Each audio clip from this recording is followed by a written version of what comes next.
hard to believe that you're only 18 years old and you've been told you'll spend the rest of your life in this facility. What I believe is, it's possible that I could be here the rest of my life. I'm working on my appeal to this day. But you say me 18, there's people here 16 years old with natural lives. 17. That ain't having established nothing in the world, but growing up.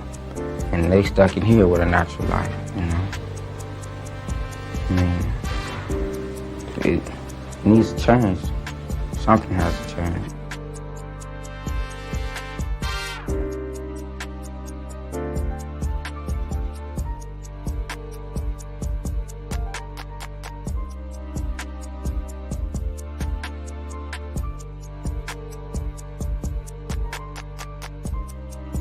There's some mothers out there that their sons may be buried, and sometimes I feel like that with Corey, that it's a part of me, I feel like, because he's so much of him being so much taken away from him, from being incarcerated for the rest of his life.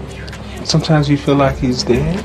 Well, a part of him, because he's out, he's not out here in the real world like he would say it, and he's missing out on a whole lot.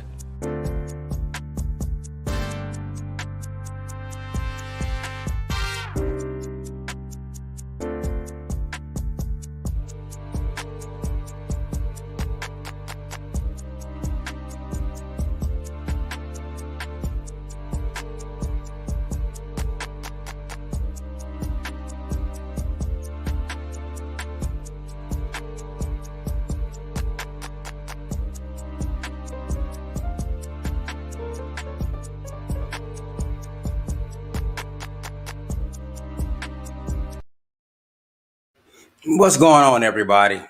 I had to just jump on here because while everybody is celebrating, the guilty verdict in the Derrick Chauvin murder trial, I just had some thoughts, and I just wanted to get them off my chest.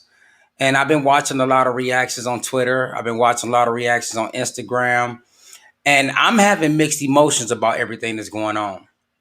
Yeah, it's a time to celebrate because Black people feel like there was some justice tonight. And I can't knock that. I can't side against that. However, what I want to talk about tonight is we cannot drop the ball. We can't drop the ball. We can't lose sight. And this is the thing that tends to happen with Black people all the time. For example, when Trump was kicked out of office, Joe Biden was elected, Black people started dropping the ball. News ratings went down. When Trump was in office, news ratings were at their high. People was aware. People was focused. People was paying attention to everything that was going on. But the minute Joe Biden became president, people stopped watching the news. Black people stopped paying attention to what's going on. And I use that as an example, right? Because right now in America, people are celebrating, and maybe rightfully so, when it comes to the Derrick Chauvin guilty verdict, guilty on all charges. Because the last time something like this has been that heightened, it was the O.J. Simpson trial, right? And when O.J. Simpson got found not guilty, Black people celebrated. But we tend to forget, right, that we had the Rodney King verdict. And it didn't go in our favor, even though we had undisputed evidence of police brutality. The officers were found not guilty with Rodney King. So tonight, take a victory lap for Black people. Take a victory lap and celebrate. However, let's not lose sight of the goal. Because as I'm talking right now, minutes or even an hour, no later than an hour after the verdict came down for Derrick Chauvin, they found him guilty on all charges. Michaela Bryant, a 15-year-old girl in Columbus, Ohio, was shot 4 times by the police and killed. a young black girl. And in my soul, that does not sit right. I don't feel good about that. Because while we were celebrating justice for George Floyd, an injustice was occurring in Columbus, Ohio. I don't need to know more. I don't. I saw the video like everybody else did. I don't need to know what took place. According to the reports, there were some girls fighting. Somebody called the police. An officer showed up, saw a young black girl with a gun, and shot her 4 times and killed her. Why in the fuck was she a threat? Like, I have teenage boys that is bigger than me.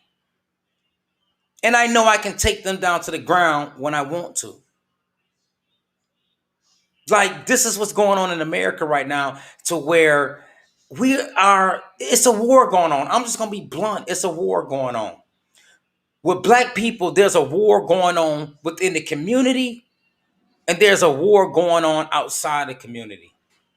And it has to come a point in time that we have to wake up and understand what's going on. Because when black people kill black people go to jail. Miss me with that bullshit about, black on black crime. When black people kill black people go to jail. How do you think that we make up a large percentage of the people that's incarcerated? I don't want to hear that Chicago. I don't want to hear that Detroit. I don't want to hear that Cleveland. I don't want to hear none of that when it comes to predominantly black cities. We can argue about the politics of it. I'm with you on that.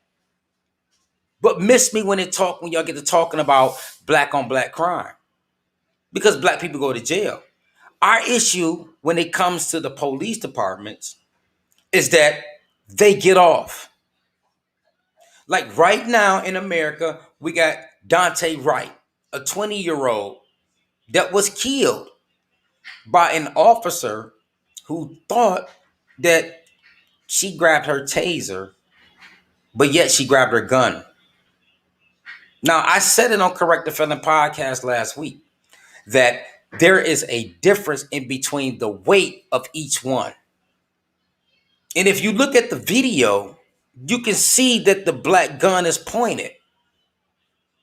So how did she not see that the taser, which is yellow, in color, in comparison to the gun, which is black, that she thought that she grabbed her taser? We had Adam Toledo, a 13-year-old young boy in Chicago, who was being chased by the police, threw the gun. The police told him, turn around, show your hands. He did that and was killed. And now, minutes after the verdict in the Derrick Chauvin case, Michaela Bryant, 15, is shot dead.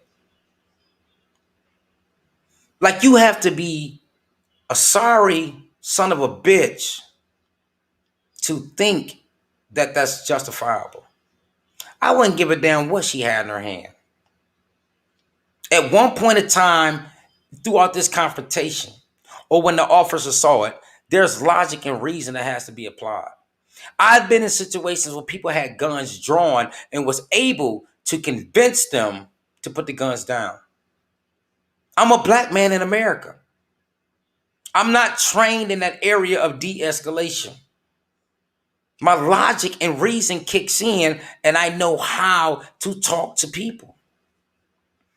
I've been in the middle of gang wars and was able to get them to stop beefing with each other.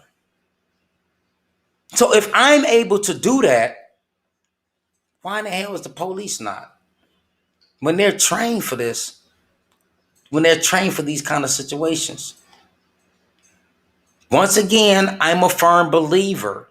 It is not back the blue. That's just a statement that people like to use, that white conservatives like to use. It's really back the white person in the blue. That's what it's about. Because a uniform does not make the person makes the uniform. So what is this shit about back to blue? No, it has nothing to do with the blue. It's the person that's wearing the blue. It's who America, white conservative, or white people in this country expect us to back. Now, I'm not against the police. I'm not. I have encountered quite a few of them. Just a couple weeks ago, I got pulled over in South Carolina, driving from Georgia to North Carolina. I was doing a 55 and an 80. Well, I was doing 80, in a 55. The police gave me a warning and let me go. And it wasn't that I just complied. No, he was a decent person. Because if he was an asshole, it could have went way worse than that. And keep in mind, this was 11 o'clock at night. I had my daughter in the car. So I know that there are good police officers on the force. A lot of black people know that as well. But once again, we don't know when it's the good officer and the bad officer that's rolling up. There is not a sign or some kind of thing illuminating to let us know that this is the good officer that's rolling up or the bad officer. So we're going to respond according to what we know based on our history. And that's to be on guard, to be on alert. We don't want these problems with the police. We don't want these problems with white America. We want to be able to live in this society based on 3 principles: freedom, justice, and equality. Why in the fuck is that so hard for people to comprehend and understand? We are a very much a part of America as everybody else. And the reason why I say that, because we built this joint. We didn't ask to come here. We were brought here as slaves. I am a descendant of slaves. I know where I come from. My family originated in Nigeria. But my foremothers and forefathers were brought here as slaves. This is why I can talk to y'all as a black America in America. I know my history. You can't argue that with me. I know where I come from. And since my foremothers and my forefathers were slaves, I am owed equal protection under the law, just like every other black American. But why is this hard for people to give us that? Why? When a black person is shot down in the streets, why is there a justification on the side of the police officer and not the victim? It's like blaming somebody that is raped about being raped. What kind of sense does that make? If a person is unarmed, he's unarmed. He's no threat.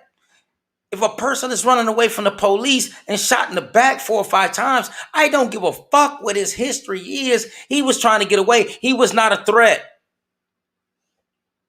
But somehow and some reason in America, we like to justify that kind of shit. I'm only speaking out of passion because I have boys. I have 3 black boys and I have a black daughter. And if something was to happen to them, whether by somebody that looks like me or somebody that don't look like me, it's going to be fucking hell to pay. I'm going to die that day. I'm going to die. And I'm going to take a bunch of people with me. That's just how I feel. I'm going to protect my family. I'm going to protect my wife. I'm going to protect my children by any means necessary, like Malcolm X said. And so right now, you hear the energy, you hear my passion, because I'm upset right now. I don't want to celebrate the guilty verdict of Derrick Chauvin because there's too much work to be done. We still have a lot of more cases out here in society to where black unarmed people were killed by the police. And this is the argument. And this is to white conservatives out there. This is our argument when it comes to that. The police always get off, regardless of the facts and circumstances in the case. This is why we're so upset when it comes to an unarmed black person being killed by the police. Once again, I emphasize, what if that was your child killed by a black officer?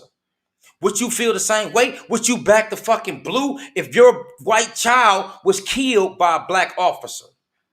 And the police unions, the mayors, city councils, everybody else, other politicians on the federal and state level got behind the black officer. You feel fucked up. You'll feel some kind of way about that because you only get one shot at life. No parent wants to bury their child. And this is my greatest fear. Something happening to me and me not being here for my children, or something happening to my children. This is something that we should share in common. I want to grow old and pass with my children being successful in this world, having a foundation that I lay for them so that they can live on. Even though I pass of old age or natural causes, I'm okay with that. But I don't want to die at the hands of another person, whether they black, white, yellow, or brown. And it's unjustifiable. This is the conversation that we need to be having. Because like I said last week on Correct the Felon podcast, black people are not going away. We're here. This is our country too. We're just as American as you are. And if you don't like it, you dip. We ain't going nowhere. You dip. There's a lot of area in this country that black people are not predominantly at. Like places like Montana, North Dakota, South Dakota. There's a lot of areas in the middle of the country where black people are not populated at. We're on the coast. So if you feel like you don't want to live in this society with us, you dip. Because we're not going nowhere. We built this joint for free. We are as American as apple pie, as baseball, and as you are. We're not going nowhere. You can try to continue to treat us cruelly, shoot us down in the streets, or whatever. We're going to be here. And you know one thing about it? We're going to continue to advance. Even though we have these incidents with police brutality, more black Americans are going to succeed than fail. Yeah, we're going to continue to become millionaires, billionaires. We're going to continue to navigate our culture in this society. We're going to take hold of it. We're going to have a piece of it. That's what's happening. Economically, we're going to eventually be a stronghold in here. Politically, we're going to be a stronghold in this country. And there's nothing that nobody can stop. You know why? Because God is behind all of it. God is behind us.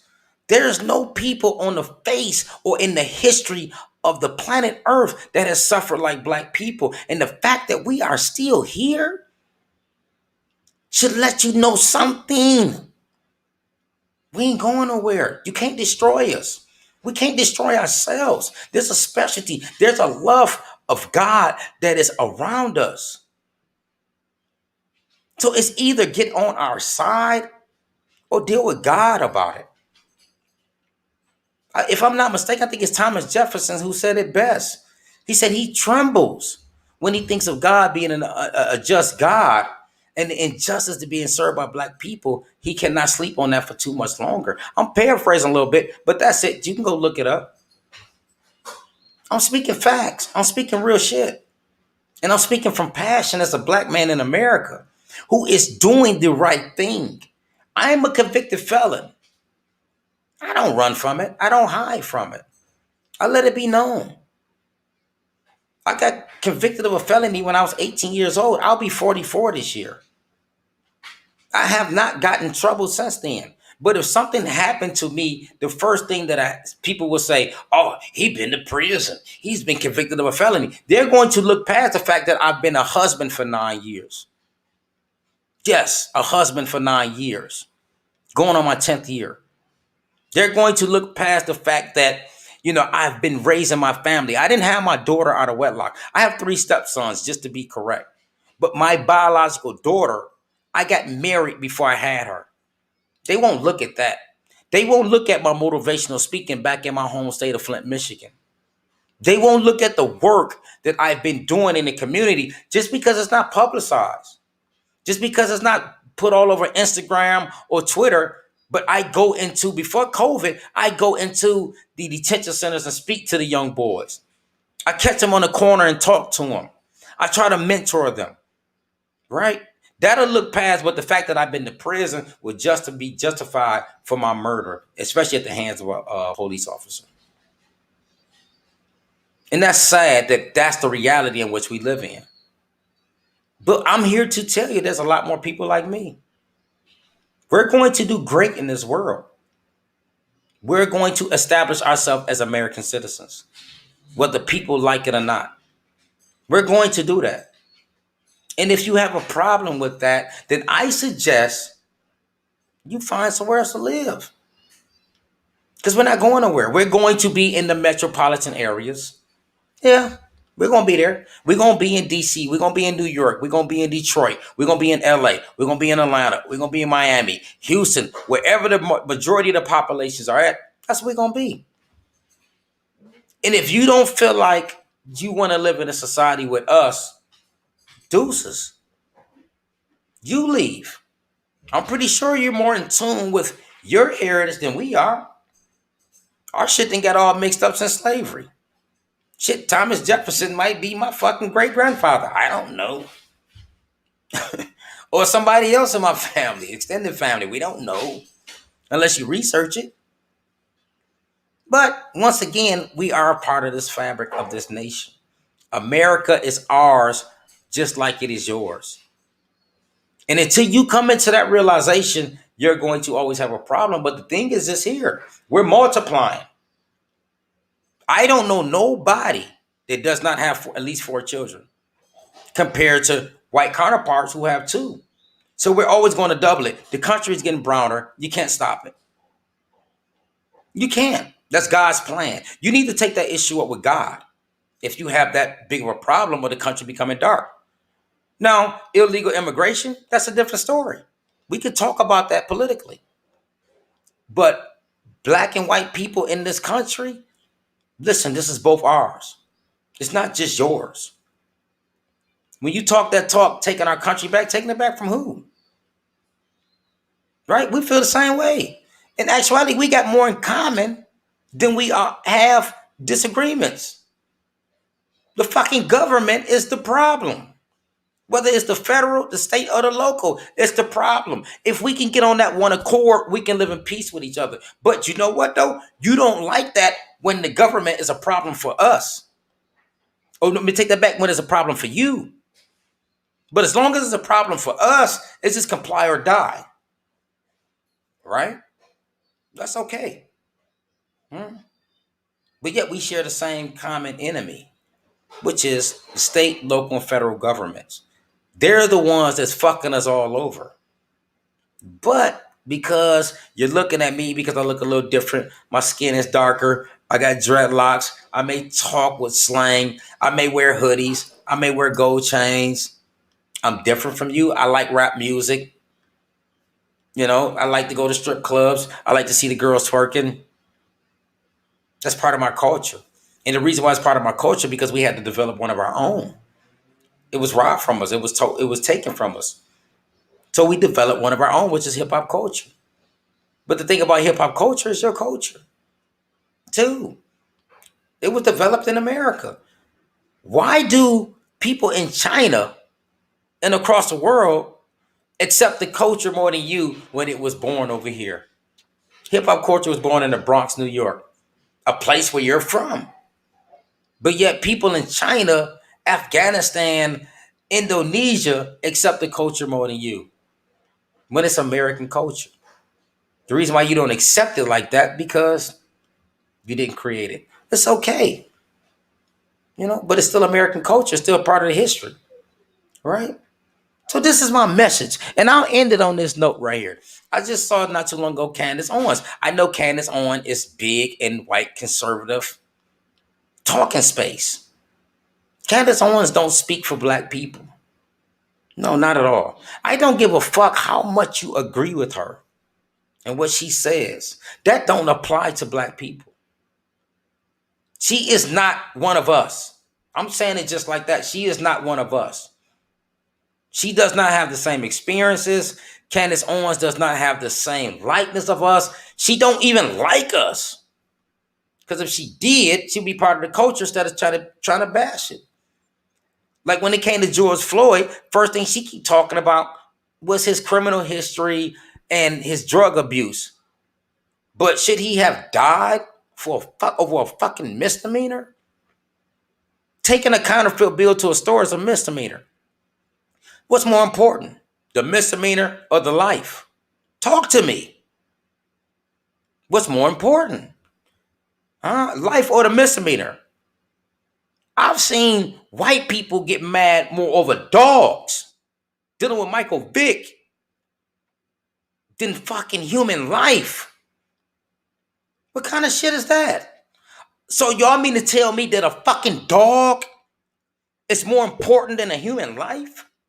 Man, this motherfucking country done went to hell. And I don't know when it's coming back. This is crazy where we're headed. But once again, we all have the same common goals, man. We just want to do good in this world and make sure that we leave some for our children. Why is that disputable? Because our skin tones are a little different, right? More black people are Christian than anything else, just like white people are predominantly Christian.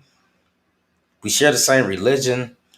We share the same common goals, but yet we can't get justice, freedom, and equality in this country. I'm going to end it on this here, right? Regardless to whom or what, we're going to get it. If it's by continue to populate America, making it browner, or just doing it on our own like we normally do, right? You can't escape it. You might as well line up with it so that our children can have a better future, so that our children can see in America as what it's supposed to be, right? It's just my rant. Once again, I just want to send my condolences to Dante Wright, Adam Toledo, and now Ma'Khia Bryant. This shit got to stop. And I pray and hope that people in this country that do not look like me can find it in their hearts to understand the pain and the plight of the black experience. Because it's real. We don't want to keep doing this. But if we keep being pushed to a point to where we break, this is not what America really want to see. So I'm going to end it with that, and I pray that everybody have a blessed day on purpose.